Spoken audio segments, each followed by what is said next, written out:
নমস্কাৰ ছাত্ৰ ছাত্ৰীসকল ষ্টাডি উইথ গৌৰী ইউটিউব চেনেলৰ অন্য এটা ভিডিঅ'লৈ তোমালোক সকলোকে স্বাগতম জনাইছোঁ। আমি ইতিমধ্যে অষ্টম শ্ৰেণীৰ সমাজ অধ্যয়নৰ প্ৰথম পাঠটো পঢ়িলোঁ। লগতে প্ৰথম পাঠটোৰ তোমালোকক মই সকলোখিনি প্ৰশ্নোত্তৰ লগতে অতিৰিক্ত প্ৰশ্নোত্তৰসমূহো দিলোঁ। যদি তোমালোকে ভিডিঅ' এতিয়াও চোৱা নাই তেতিয়াহ'লে মোৰ প্লে'লিষ্টলৈ গৈ ভিডিঅ'সমূহ চাই ল'ব পাৰিবা। তেতিয়াহ'লে আজি আমি আৰম্ভ কৰিম দ্বিতীয়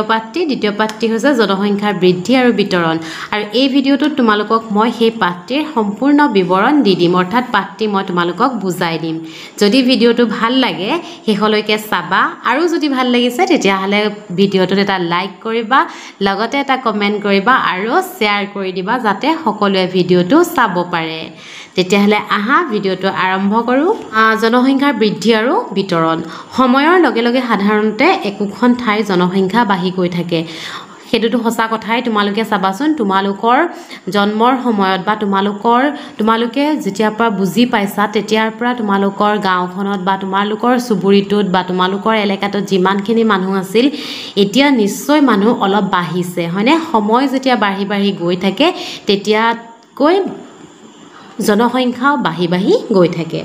পৃথিৱীত মানুহৰ সৃষ্টিৰ পাছৰে পৰা এতিয়ালৈকে বংশবৃদ্ধি হৈ জনসংখ্যাই বিশাল ৰূপ পাইছে। অৰ্থাৎ পৃথিৱীখনত যেতিয়া মানুহৰ সৃষ্টি হৈছিল তেতিয়া হয়তো আজিৰ সমান মানুহ নাছিল, হয়নে? সময়ৰ লগে লগে এই মানুহৰ সংখ্যা বৃদ্ধি হৈ হৈ আজিৰ অৱস্থাটো পাইছেহি। আৰম্ভণিতে অঘৰী আৰু চিকাৰী জীৱন যাপন কৰা মানুহে পাছলৈ কৃষিকাৰ্যত জড়িত হৈ স্থায়ীভাৱে বসতি কৰিবলৈ লয়। যেতিয়া পৃথিৱীৰ আৰম্ভণি হৈছিল তেতিয়া মানুহবোৰ অঘৰী আছিল, অৰ্থাৎ মানুহবোৰৰ ঘৰ নাছিল আৰু চিকাৰী জীৱন যাপন কৰিছিল। সেই সময়ত মানুহে খেতি বাতি কৰিব নাজানিছিল। তেওঁলোকে হাবিত থকা জীৱ জন্তু চিকাৰ কৰি তাৰ মাংস খাইছিলে, অৰ্থাৎ তেওঁলোকে এটা নিৰ্দিষ্ট ঠাইত তেওঁলোক থকা নাছিলে। তাৰপিছত যেতিয়া লাহে লাহে তেওঁলোকে কৃষিকাৰ্য কৰিবলৈ শিকিলে তেতিয়াৰ পৰা তেওঁলোকে এঠাইত থাকিবলৈ ল'লে, নিৰ্দিষ্ট এঠাইত বসতি কৰিবলৈ ল'লে। সেই সময়ত মানুহে নিজৰ পৰিৱেশত থকা সা সুবিধাৰ ওপৰত ভিত্তি কৰি বসতি স্থাপন কৰিছিল। আজিকালি কি হয়, সেই সময়ত বুলি নহয়, আজিকালিও কি হয়, মানুহে য'ত সা সুবিধা বেছি পায় সেই ঠাইতে জনসংখ্যাটো বাঢ়ি যায়। আগৰ দিনতো তেনেকুৱা আছিলে যে তেওঁলোকে নিজৰ থকা পৰিৱেশটোত সা সুবিধা চাই লয়, অৰ্থাৎ পানী আছে নাই ওচৰত, বা জীৱ জন্তু চিকাৰ কৰিব পাৰিব নাই, বা হাবিত ফল মূল যথেষ্ট পৰিমাণে তেওঁলোকে খাব পৰাকৈ আছে নাই, এই সকলোবোৰ চাইহে তেওঁলোকে বসতি স্থাপন কৰিছিল। জনসংখ্যা বৃদ্ধিৰ লগে লগে মানুহে পৃথিৱীৰ বিভিন্ন প্ৰান্তত সিঁচৰিত হৈ পৰিল। অৰ্থাৎ যেতিয়াই জনসংখ্যা বাঢ়ি আহিলে মানুহবোৰ গোটেই পৃথিৱীৰ অ'ত ত'ত সিঁচৰিত হৈ পৰিল। বৰ্তমান সময়ত মানুহ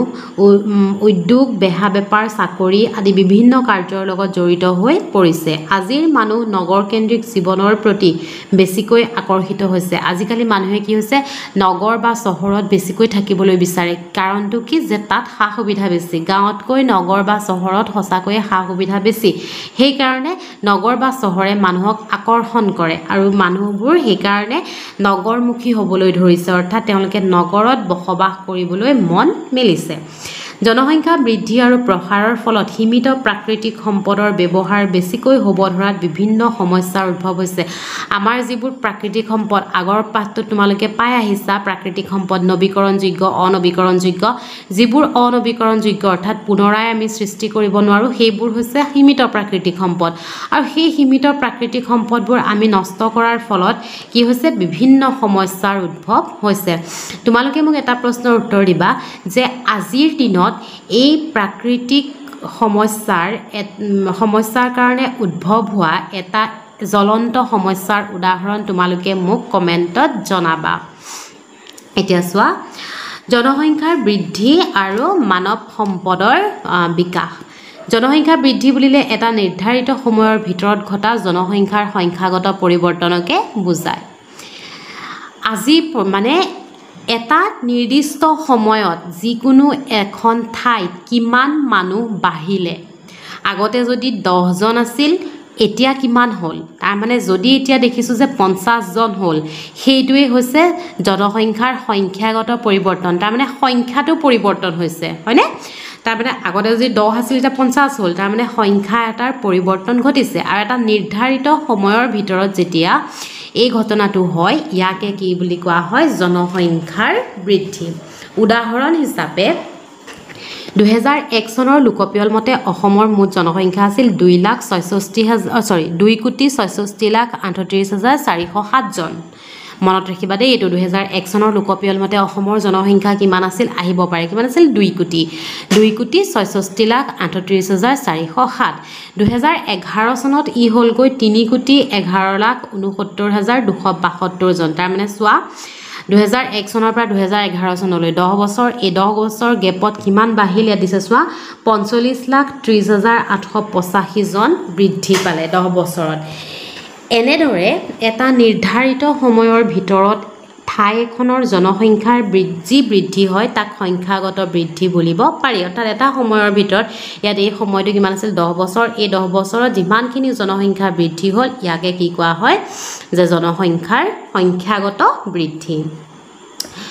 কোনো ঠাইত মহামাৰী বা কোনো দুৰ্যোগত ব্যাপক প্ৰাণহানি নঘটিলে বা কোনো কাৰণত তাৰ পৰা অন্য ঠাইলৈ বহু সংখ্যক মানুহ গুচি নগলে সেই ঠাইখনৰ জনসংখ্যাৰ বৃদ্ধি ঘটে অৰ্থাৎ কোনো এখন ঠাইত যদি কোনোবা প্ৰাকৃতিক দুৰ্যোগ হ'ল বা মহামাৰী হ'ল অৰ্থাৎ বানপানী হ'ব পাৰে ভূমিকম্প হ'ব পাৰে এনেকুৱা কাৰণত যদি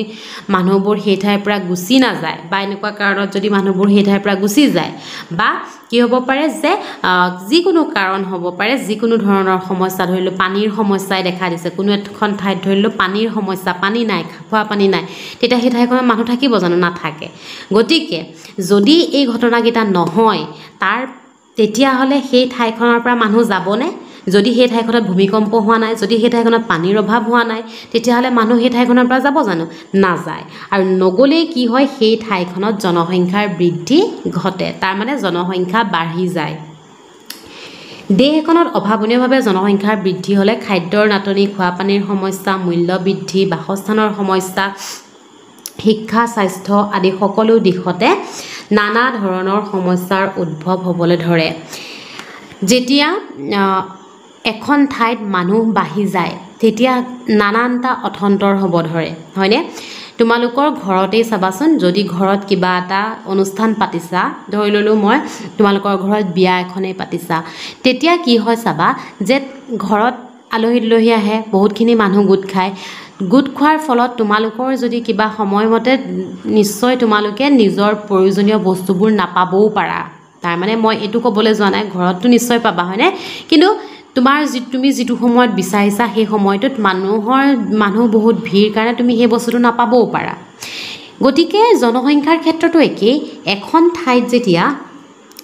মানুহ যিমান ধৰিলো আগতে 50 জন আছিল এতিয়া 100 জন হ'ল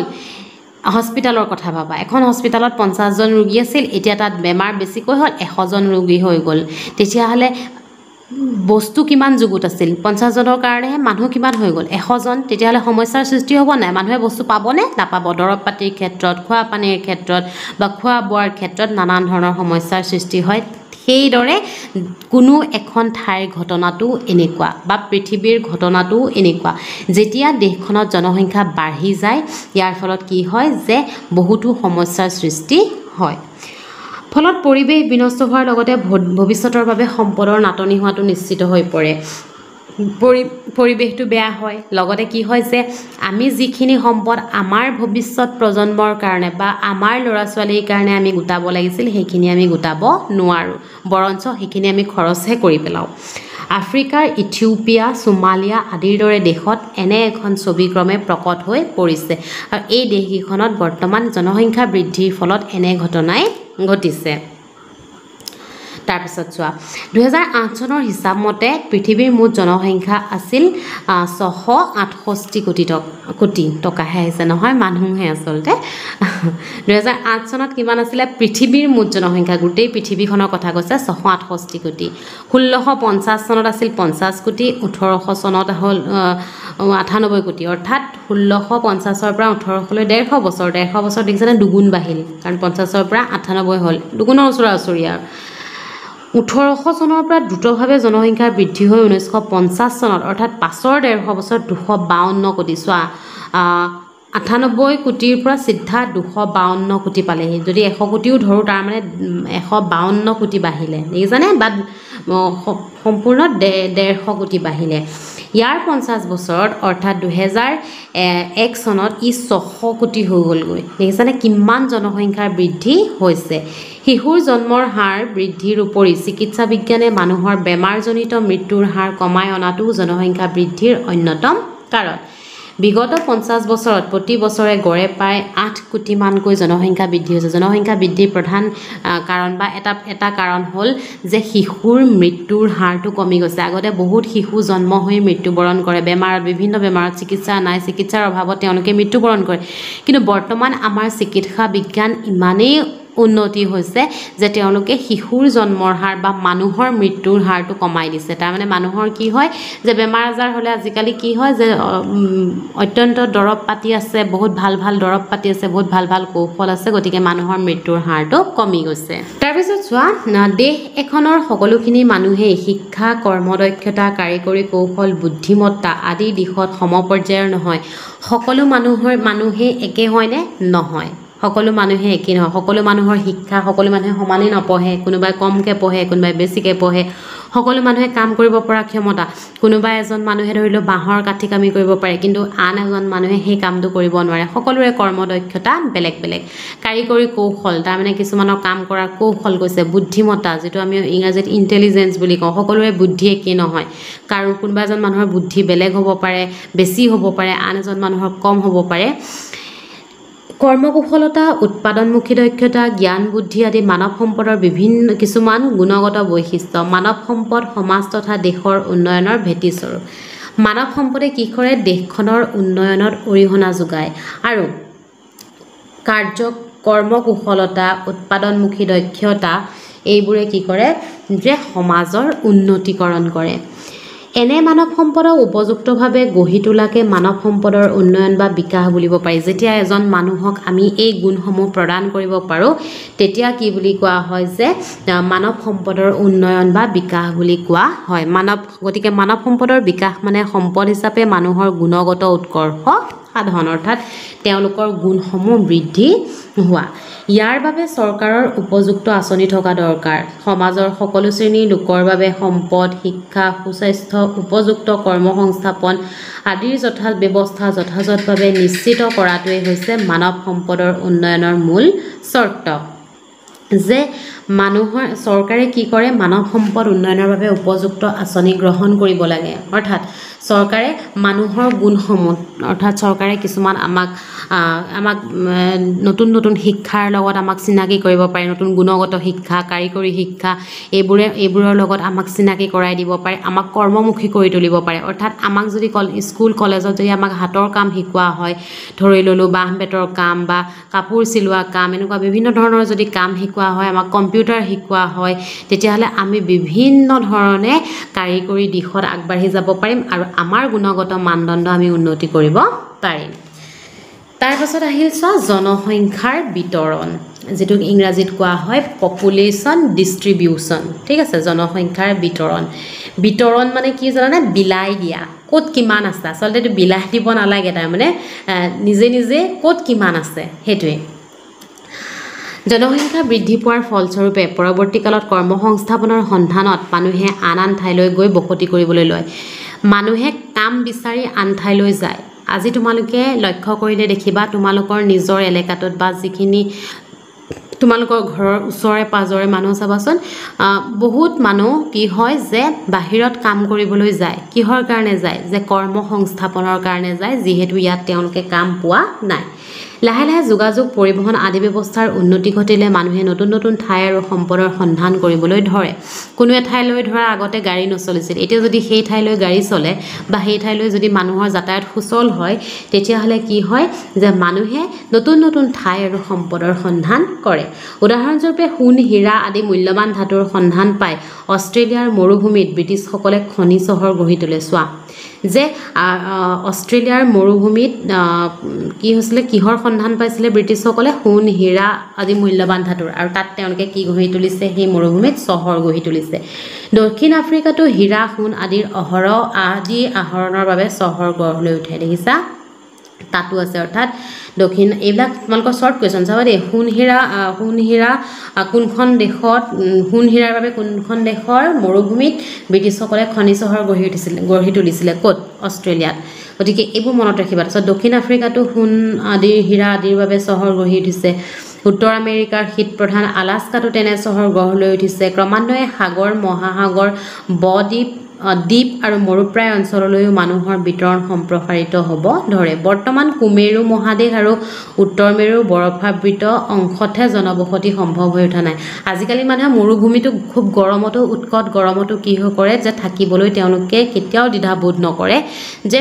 সেই প্ৰত্যেক জেগাতে মানুহে জনসংখ্যাটো সম্প্ৰসাৰিত হৈছে কিন্তু জনসংখ্যা এতিয়ালৈকে ক'ত সম্ভৱ হৈ উঠা নাই বৰ্তমান কুমেৰু মহাদেশ আৰু উত্তৰ মেৰুৰ বৰফাবৃত অংশত ঠিক আছে পৃথিৱীৰ মুঠ জনসংখ্যাৰ 60% লোক মাত্ৰ 10খন ৰাষ্ট্ৰৰ বাসিন্দা 10খন জনবহুল ৰাষ্ট্ৰৰ এটা আভাস দিয়া হৈছে জনবহুল ৰাষ্ট্ৰৰ নাম দিছে চীন ভাৰত আমেৰিকা যুক্তৰাষ্ট্ৰ এনেকৈ দিয়া হৈছে আৰু জনসংখ্যাখিনি দিয়া হৈছে জনসংখ্যা 2020 চনৰ মতে দিয়া হৈছে ঠিক আছে তাৰপিছত ঘনত্ব দিয়া আছে ঘনত্ব মানে হৈছে প্ৰতি বৰ্গ কিলোমিটাৰটো বুজি পোৱা নহয় তাৰমানে কেনেকুৱা জানানে বৰ্গ এটা বৰ্গ বুলিলে বুজি পোৱা নহয় যে বৰ্গৰ চাৰিওটা বাহু কি হয় সমান হয় তাৰমানে এনেকুৱা এটুকুৰা মাটি য'ত চাৰিওটা বাহু সমান হৈছে এই প্ৰতি বৰ্গ কিলোমিটাৰ তাৰমানে এইফালে 1 কিলোমিটাৰ এইফালে 1 কিলোমিটাৰ এইফালে 1 কিলোমিটাৰ আৰু এইফালে 1 কিলোমিটাৰ হ'ল এই 4 কিলোমিটাৰ হ'ল এই 4 কিলোমিটাৰৰ ভিতৰত যিমানখিনি মানুহে বাস কৰে ঠিক আছে 4 কিলোমিটাৰটো এনেকে নহয় এনেকে 4 কিলোমিটাৰ নহয় কিন্তু বৰ্গ আকাৰে হ'ব লাগিব এইফালে 4 কিলোমিটাৰ এইফালে 4 কিলোমিটাৰ এইফালে 4 কিলোমিটাৰ এইফালে 4 কিলোমিটাৰ হ'ল গতিকে ইয়াত কি হয় যিমানখিনি মানুহে বসবাস কৰে সেইটোৱে হৈছে জনসংখ্যাৰ ঘনত্ব ভাৰতত চীনত দেখিছানে এই 4 কিলোমিটাৰত কিমানজন মানুহ থাকে 153 জন ভাৰতত আকৌ 468 জন আমেৰিকা যুক্তৰাষ্ট্ৰত 36 জন এনেকৈ ক'ত কিমান থাকে লিখা আছে বাংলাদেশত চোৱা 1265 জন সবতকৈ বেছি বাংলাদেশত তাৰপিছত চোৱা পৃথিৱীৰ ভিতৰতে জনবহুল দেশ তিনিখন হৈছে ক্ৰমান্বয়ে চীন ভাৰত আৰু আমেৰিকা যুক্তৰাষ্ট্ৰ এখন দেশৰ জনসংখ্যা বৃদ্ধি বা হ্ৰাসৰ লগত সেই দেশৰ জনসংখ্যাৰ ঘনত্বৰ কথাটিও গুৰুত্বপূৰ্ণ জনসংখ্যাৰ ফালৰ পৰা বাংলাদেশ আৰু ৰাছিয়াৰ স্থান ক্ৰমে 8ম আৰু 9ম কিন্তু জনসংখ্যাৰ ঘনত্ব বাংলাদেশৰ 12.65ৰ বিপৰীতে ৰাছিয়াৰ মাথোন 9 ঠিক আছে তাৰমানে বাংলাদেশত দেখিছানে জনসংখ্যাৰ ঘনত্ব আটাইতকৈ বেছি তাৰপিছত দিছে জনসংখ্যাৰ বিতৰণৰ ক্ষেত্ৰত পৰিৱেশৰ কেতবোৰ কাৰকে বিশেষ প্ৰভাৱ বিস্তাৰ কৰে তেনে কাৰকবোৰৰ ভিতৰত পৰ্যাপ্ত পৰিমাণৰ পানীৰ অৱস্থিতি স্থলভাগৰ গঠন বা আকৃতি ঠাইখনৰ জলবায়ু আৰু মাটিৰ স্বাভাৱিক উৰ্বৰতা আদি প্ৰধান অৰ্থাৎ জনসংখ্যা ক'ত কিমান থাকিব সেইটো কি হয় সেই ঠাইখনৰ পৰিৱেশৰ ওপৰত নিৰ্ভৰ কৰে অৰ্থাৎ সেই ঠাইখনত সকলোবোৰ সুবিধা আছে নাই পানী কেনেকুৱা পৰ্যাপ্ত পৰিমাণে পানী আছে নে নাই স্থলভাগ কেনেকুৱা মাটি মানে সেই ঠাইখিনিত খেতিবাতি কেনেকুৱা হয় বা ঠাইখনৰ আকৃতি কেনেকুৱা জলবায়ু কেনেকুৱা খুব বেছি সেমেকা নেকি বা খুব বেছি গৰম নেকি বা মাটিৰ স্বাভাৱিক উৰ্বৰতা মাটিৰ সাধাৰণতে কিমান উৎপাদন কৰিব পাৰে এই সকলোবোৰ চাইহে জলবায়ু জনসংখ্যাৰ বিতৰণ নিৰ্ভৰ কৰে এইবোৰৰ লগতে প্ৰাকৃতিক সম্পদৰ প্ৰাচুৰ্য ঔদ্যোগিক বিকাশ নগৰীকৰণ আদিও জনসংখ্যাৰ বিতৰণৰ ওপৰত প্ৰভাৱ পেলায় সেই ঠাইত প্ৰাকৃতিক সম্পদৰ প্ৰাচুৰ্য তাৰমানে প্ৰাকৃতিক সম্পদ কিমান পায় ঔদ্যোগিক বিকাশ কেনেকুৱা উদ্যোগ বা এনেকুৱা অনুষ্ঠান প্ৰতিষ্ঠান আছেনে নাই নগৰীকৰণ ঠাইখন নগৰ হয় নহয় সকলো সা সুবিধা আছে নাই এই সকলোবোৰেও জনসংখ্যাৰ বিতৰণৰ ওপৰত কি কৰে প্ৰভাৱ পেলায় তদুপৰি দেশৰ শাসন প্ৰণালী ধৰ্মনিৰপেক্ষ নীতি আদিও জনসংখ্যা বিতৰণৰ ক্ষেত্ৰত বিশেষ ভূমিকা লয় দেশখনত যদি ধৰ্মনিৰপেক্ষ নীতি আছে শাসন প্ৰণালী যদি খুব ভাল তেতিয়াও সেই দেশখনত জনসংখ্যাৰ বৃদ্ধি হয় জানি থওঁ আহা দিছে চোৱা জনসংখ্যাৰ ভিত্তিত মহাদেশসমূহৰ ভিতৰত এছিয়াৰ স্থান প্ৰথম 2020 চনৰ হিচাপ মতে এছিয়াৰ মুঠ জনসংখ্যা কিমান আছিলে 4,641 নিযুত ই পৃথিৱীৰ মুঠ জনসংখ্যাৰ 60% তাৰমানে পৃথিৱীখনত যিমান জনসংখ্যা আছে আমি যদি 100% বুলি ধৰোঁ তাৰমানে পৃথিৱীত যদি আমি এনেকৈ ভাবিব পাৰোঁ পৃথিৱীত যদি আমি 100 জন মানুহ আছে বুলি ধৰি লৈছোঁ ঠিক আছে গোটেই পৃথিৱীখনত মুঠতে কিমানজন মানুহ আছে 7খন মহাদেশত কিমানজন মানুহ আছে 100 জন তাৰে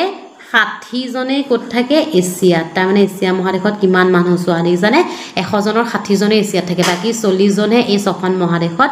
থাকে আফ্ৰিকা মহাদেশৰ স্থান জনসংখ্যাৰ হিচাপত দ্বিতীয় ইয়াৰ জনসংখ্যা 1341 নিযুত ঠিক আছে পৃথিৱীৰ মুঠ জনসংখ্যাৰ 17.21% দিয়া আছে চোৱা গতিকে প্ৰথম দ্বিতীয় আৰু একেবাৰে শেষৰটো ভালকৈ মনত ৰাখিবা বা এই গুটি গিটাই ক'ত কিবা জনসংখ্যা আছে এগিটা ভালদৰে মনত ৰাখিবা তাৰ পিছত আহিল চোৱা জনসংখ্যাৰ কেন্দ্ৰীভৱন বা থুপীকৰণ ঠিক আছে মানে আৰু ঘনত্ব এঠাইতে থুপ খাই থকাটো ঠিক আছে জনসংখ্যাৰ বিতৰণ ঠাই বিশেষে ঘন মজলি আৰু পাতল হোৱা দেখা যায় অতীজত পৃথিৱীৰ সকলো অঞ্চলত নদী উপত্যকা কেন্দ্ৰিক সভ্যতাৰ বিকাশ ঘটিছিল এনে অঞ্চলবোৰত জনবসতি কেন্দ্ৰীভূত হৈছিল সাধাৰণতে নদী উপত্যকা আৰু উপকূলীয় সমভূমি অঞ্চলৰ মাটি কৃষি কাৰ্যৰ বাবে উপযোগী নদী উপত্যকা কোনবোৰ জানানে নদীৰ কাষৰীয়া অঞ্চলবোৰ সেইবোৰক কোৱা হয় উপত্যকা অঞ্চল গতিকে এইবোৰ কি হয় খেতি বাতিৰ কাৰণে ভাল হয় আৰু এইবোৰত কি হয় পশুপালন কৰিবলৈ সুবিধা থাকে উদ্যোগৰ বাবেও সুবিধা থাকে বা মাছ ধৰা লোকসকলৰ বাবেও সুবিধা হয় বা কম খৰচী যাতায়াতৰ সুবিধা থকাৰ কাৰণে এনে অঞ্চলবোৰৰ জনবসতি ঘন আৰু নগৰৰ সংখ্যাও বেছি ডাঙৰ নগৰবিলাক চাবচোন সদায় উপকূলীয় অঞ্চলত গঢ় এতিয়া ধৰিলোঁ মুম্বাইখনো উপকূলীয় অঞ্চলত গঢ় লৈ উঠিছে যিবোৰ ঠাইত প্ৰাকৃতিক বা মানৱ সৃষ্ট পৰিৱেশ সুবিধাৰ ভিত্তিত বসতি অতি ঘন তাতেই জনসংখ্যাৰ কেন্দ্ৰীভৱন ঘটা বুলি ক'ব পাৰি যি ঠাইত প্ৰাকৃতিক কাৰণত বা মানৱ সৃষ্ট বিভিন্ন সুবিধাৰ কাৰণ অৰ্থাৎ যি ঠাইত বহুতো সুবিধা আছে আৰু সেই সুবিধাৰ কাৰণে তাত জনসংখ্যা বেছিকৈ আছে সেইটোকে কি বুলি কোৱা হয় জনসংখ্যাৰ কেন্দ্ৰীভৱন বা থুপীকৰণ বোলে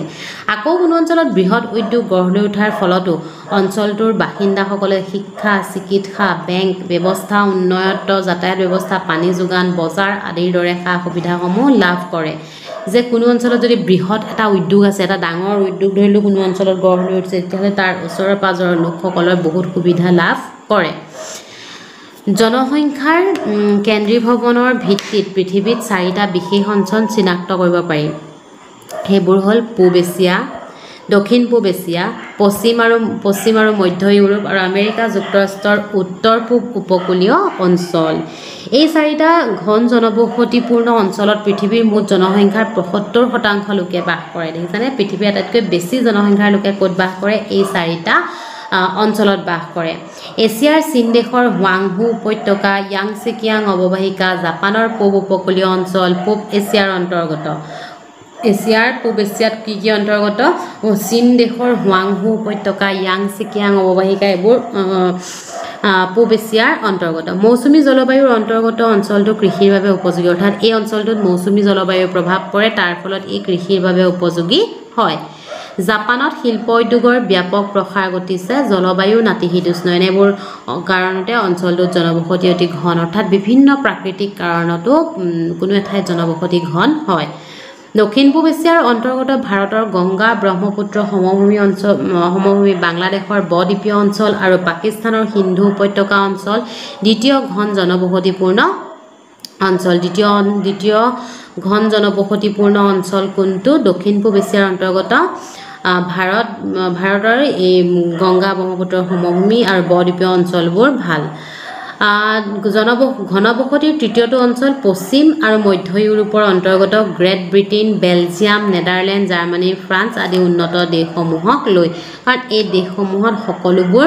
প্ৰযুক্তি অতি উন্নত সাধাৰণতে পানীৰ সুবিধা সাৰুৱা ভূমি স্বাস্থ্যকৰ জলবায়ু প্ৰাকৃতিক সম্পদৰ প্ৰাচুৰ্য আদি জনবসতি ঘনৰ প্ৰধান কাৰণ ইয়াৰ উপৰি নগৰীকৰণ উন্নত শিক্ষা যাতায়াত আদিও কি হয় ইয়াত কেন্দ্ৰীভূত হোৱা জনসংখ্যা কেন্দ্ৰীভূত হোৱাত অৰিহণা যোগায় অৰ্থাৎ যিমানেই ঠাইখনত সুবিধা বেছি হ'ব যিমানেই কোনো ঠাইত সুবিধা বেছি হ'ব সিমানেই তাত জনসংখ্যাটো বৃদ্ধি পাব জনসংখ্যাৰ থুপীকৰণে একোটা অঞ্চলত মানুহৰ কাম কাজত আহুকালৰ সৃষ্টি কৰে এনে আহুকালৰ পৰা উদ্ভৱ হোৱা সমস্যা সমাধানৰ কাৰণে বিভিন্ন উপায় অৱলম্বন কৰা হয় জনসংখ্যা যেতিয়া বেছি হয় সেই ঠাইবোৰত কি হয় বহুতো সমস্যাৰ সৃষ্টি হয় উন্নত দেশসমূহত ঠাইৰ অভাৱত বাসগৃহ চৰকাৰী কাৰ্যালয় আদিৰ কাৰণে উচ্চ অট্টালিকা নিৰ্মাণ কৰিবলগা হৈছিল অৰ্থাৎ তাত আমাৰ যেনেকৈ আছাম টাইপ ঘৰবোৰ থাকে সেই উন্নত দেশবোৰত সেইবোৰৰ পৰিমাণ তাকৰ তাৰমানে এটা ঘৰৰ পৰিমাণ তাকৰ বিশেষকৈ ফ্লেট ডাঙৰ অট্টালিকা অৰ্থাৎ ফ্লেটৰ প্ৰয়োভৰ তাত বেছি তাৰপিছত চোৱা জনসংখ্যাৰ ঘনত্ব ইতিমধ্যে মই তোমালোকক ক'লোৱেই ঘনত্ব কোনটোক কয় যে এখন ঠাইত কিমান সেই ঠাইখনত প্ৰতি বৰ্গ কিলোমিটাৰত কিমানজন মানুহে বসবাস কৰিছে 2011 চনৰ লোকপিয়ল মতে চোৱা অসমৰ মুঠ জনসংখ্যা কিমান আছিলে 3,11,69,272 জন আৰু ৰাজ্যখনৰ মাটিকালি এইবোৰ চাবা দেই মাটিকালি কিমান অসমৰ মাটিকালি কিমান 78,438 বৰ্গ কিলোমিটাৰ আৰু ৰাজ্যখনৰ জনসংখ্যাৰ ঘনত্ব চোৱা 382 জন সকলো দেশতে জনসংখ্যাৰ ঘনত্ব বেলেগ কিছুমান অঞ্চলতটো বৰ্গ কিলোমিটাৰত এজনতকৈ কম তাৰমানে মানুহেই নাই যিবিলাক অঞ্চলত মানুহ থাকিব নোৱাৰে তাত এজনতকৈও কম গতিকে তোমালোকে চাবা এইবোৰ তাৰপিছত আহিল প্ৰব্ৰজন মানে কি হ'ল এঠাইৰ পৰা আন ঠাইলৈ গৈ বসতি স্থাপন কৰা কিছুমান লোকে কৰ্মসূত্ৰে বা আন কোনো কাৰণত অন্য এখন ঠাইলৈ গৈ স্থায়ী বা সাময়িকভাৱে বসতি কৰা কাৰ্যক জনপ্ৰব্ৰজন বোলে যেতিয়া কোনো মানুহে জীৱিকাৰ কাৰণে বা অইন যিকোনো কাৰণতে হ'ব পাৰে যদি এঠাইৰ পৰা গৈ আন ঠাইত বসবাস কৰে বা সাময়িকভাৱে যদিও বসবাস কৰে তাকে কি কোৱা হয় প্ৰব্ৰজনকাৰীসকলে যি স্থানৰ পৰা যায় সেই ঠাইক প্ৰব্ৰজনৰ উৎসস্থান অৰ্থাৎ য'ৰ পৰা আহিছে আৰু যিখন নতুন ঠাইত গৈ বসবাস কৰিবলৈ লয় তাক প্ৰব্ৰজকৰ লক্ষ্যস্থান বুলি কোৱা হয় প্ৰব্ৰজনৰ মাত্ৰা অধিক হ'লে লক্ষ্যস্থানত হঠাতে জনসংখ্যা দ্ৰুতভাৱে বৃদ্ধি পায় অৰ্থাৎ কোনো ঠাইলৈ যদি মানুহ সা সুবিধা বেছিকৈ আছে কাৰণে মানুহ বেছিকৈ গৈ থাকে তেতিয়াহ'লে সেই ঠাইখনত জনসংখ্যাৰ বৃদ্ধি হ'ব এই ঠাইখনত ভূমি আৰু অন্যান্য সম্পদৰ জনমূৰি পৰিমাণ হ্ৰাস কৰে এইটো বুজি পাইছাই যে ই কি কৰে যে ঠাইখনৰ জনসংখ্যা হ্ৰাস কৰিব পাৰে তাত খাদ্যৰ নাটনি হ'ব পাৰে ৰাজনৈতিক সংকট হ'ব পাৰে বিভিন্ন কাৰণে আৰু বিভিন্ন ধৰণৰ সংকটে দেখা দিব পাৰে আৰু জনপ্ৰব্ৰজন কেতিয়া ঘটে যেতিয়া কোনো ঠাইত ধৰি লওক মহামাৰী হৈছে বানপানী হৈছে প্ৰাকৃতিক দুৰ্যোগ হৈছে বা যুদ্ধ বিগ্ৰহ হৈছে তেতিয়া মানুহে এঠাইৰ পৰা আন ঠাইলৈ যায় আজিকালি কি হয় যে শিক্ষাৰ কাৰণেও মানুহ শিক্ষা বা উচ্চ শিক্ষা বা কৰ্মসংস্থাপন বা নিৰাপদ জীৱন যাপন বা এটা সুস্থ জীৱন যাপন বা এটা বিলাসবহুল জীৱন যাপনৰ কাৰণেও মানুহে কি হয় যে বিভিন্ন ঠাইৰ পৰা বিভিন্ন সা সুবিধা থকা ঠাইলৈ প্ৰব্ৰজিত হয় বিশেষকৈ গাঁও অঞ্চলৰ পৰা নগৰ অঞ্চললৈ কৰা প্ৰব্ৰজন আজিৰ দিনত আটাইতকৈ বেছি তাৰপিছত আহিল জনসংখ্যাৰ বিস্ফোৰণ মানে কি হৈছে বোমাহে বিস্ফোৰণ হয় নাই বিস্ফোৰণ হোৱা মানে কি ই চাৰিওফালে অনিষ্ট কৰা হয় নাই যেতিয়া এটা বোমা বিস্ফোৰণ হয় ইয়াৰ ওচৰে পাজৰে সকলোখিনি ধ্বংস কৰে নাই ঠিক তেনেদৰে জনসংখ্যাও যেতিয়া ইমানেই বাঢ়ি আহিছে ই কি হ'ব যে মানুহৰ নানানটা মানে অভাৱ অভিযোগ বৃদ্ধি পাব জনসংখ্যাৰ অভাৱনীয় পৰিৱৰ্তনটোকে কি কোৱা হয় জনসংখ্যাৰ বিস্ফোৰণ বুলি কোৱা হয় যেতিয়া 1950 চনত জনসংখ্যা বাঢ়ি যিমান আছিলে এতিয়া কিমান পালেহি চোৱা 613 কোটি আৰু 2001 চনত 613 কোটি আৰু 2008 চনত 668 কোটি জনসংখ্যাৰ ফালৰ পৰা আমাৰ দেশ ভাৰত পৃথিৱীৰ দ্বিতীয় স্থানত আছে অৰ্থাৎ যিহেতু এখন কিতাপখন তাৰমানে ৰিভাইজ হোৱা নাই গতিকে এই বৰ্তমান ভাৰত পৃথিৱীৰ ভিতৰত প্ৰথম স্থানত আছে 2008 চনত ইয়াৰ জনসংখ্যা আছিল 114 কোটি 11 চনত 121 কোটি আৰু 2020 চনত 136 কোটি আৰু এতিয়া বৰ্তমান 141 কোটি ঠিক আছে সেইটো কিতাপত নাই গতিকে তোমালোকে কিতাপত থকা মতে লিখিব লাগিব জনসংখ্যাৰ ফালৰ পৰা আমাৰ দেশ 2 নম্বৰত আছে হয়নে গতিকে জনসংখ্যা কিমান বৃদ্ধি হৈছে চোৱা জনসংখ্যা এই অভাৱনীয়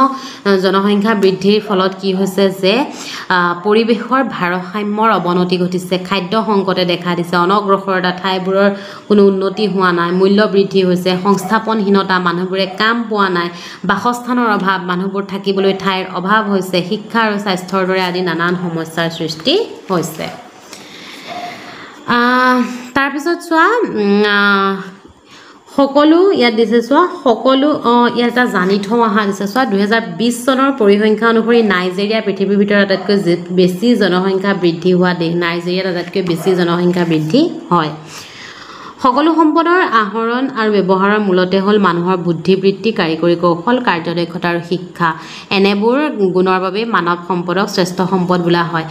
আমি সম্পদবোৰ কেনেদৰে আহৰণ কৰিব পাৰোঁ বা আমি সম্পদবোৰ কেনেদৰে ব্যৱহাৰ কৰিব পাৰোঁ এটো কিহৰ ওপৰত নিৰ্ভৰ কৰে আমাৰ কৌশল কিমান আছে আমি কি কি কৌশল ব্যৱহাৰ কৰিছো আমাৰ কাম কৰাৰ ক্ষমতা কিমান আমাৰ শিক্ষা কিমান আমাৰ বুদ্ধি কিমান বুদ্ধিবৃত্তি কিমান এই সকলোবোৰৰ ওপৰত নিৰ্ভৰ কৰি জনসংখ্যা মানুহক কি কোৱা হয় শ্ৰেষ্ঠ সম্পদ বুলি কোৱা হয় মনত ৰাখিবলগীয়া কথা আছে মই প্ৰত্যেকটো ভিডিওতে তোমালোকক কওঁ যেহেতু তোমালোকে এটা ভিডিওহে পাইছা ক্লাছ 8ৰ তথাপিও মই বাকি ভিডিওসমূহত মই প্ৰায় কওঁ যে এই জানি থওঁ আহাখিনি তোমালোকে খুব ভালকৈ তোমালোকে পঢ়িবা ৰিডিং দিবা আসলে তোমালোকে যিমানে কিতাপখন ৰিডিং দিবা আজিকালি কি হয় প্ৰশ্নসমূহ বহুত ভিতৰুৱা প্ৰশ্ন দিয়ে বৰ ক্ৰিটিকেল কৰি পেলাই খুব ভিতৰুৱা প্ৰশ্ন কিছুমান দিয়ে গতিকে তোমালোকে যদি কিতাপখন নপঢ়া তেতিয়া হলে হয়তো পৰীক্ষাত প্ৰশ্ন উত্তৰ ভালদৰে কৰিব নোৱাৰিবা হেইকাৰণে তোমালোকে সদায় তোমালোকৰ সাবজেক্টৰ যিকোনো কিতাপৰ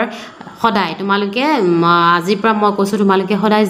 যিকোনো কিতাপৰ দুটা পাঠ সদায় পঢ়িবলৈ যত্ন কৰিবা ধৰিলো তুমি ডেইলি 3খন কিতাপ পঢ়িবা 3খন কিতাপৰ দুটা পাঠ তাৰ পিছত এনেকৈ মাজত দাগ দি থৈ দিবা পিছদিনাৰ পৰা এটো পাঠৰ পৰা আৰম্ভ কৰিবা তোমালোকে পঢ়াচোন তোমালোকে চাবা তোমালোকৰ একদম যাদু হ'ব সঁচাই তোমালোকে পৰীক্ষাত যিমানে ভিতৰৰ প্ৰশ্ন নাহক তোমালোকে কৰিব পাৰিবা ভিডিওটো ইমানতে শেষ হ'ল তোমালোকৰ প্ৰশ্ন উত্তৰৰ কাৰণে এই পাঠটোৰ মই বেলেগ এটা ভিডিও বনাম গতিকে সেই ভিডিওটো তোমালোকে গোটেই পাঠটোৰ প্ৰশ্নসমূহ ধুনীয়াকৈ পাই যাবা যদি ভিডিওটো ভাল লাগিল তেতিয়াহলে লাইক কমেন্ট আৰু শেয়াৰ কৰিবা আৰু ভিডিওটো সম্পূৰ্ণকৈ চোৱাৰ বাবে অশেষ ধন্যবাদ আৰু যদি মোৰ চেনেললৈ প্ৰথমবাৰৰ বাবে আহিছা তেতিয়াহলে চেনেলটো সাবস্ক্ৰাইব নকৰাকৈ নাযাবা আজিলৈ আহো তেন্তে থ্যাংক ইউ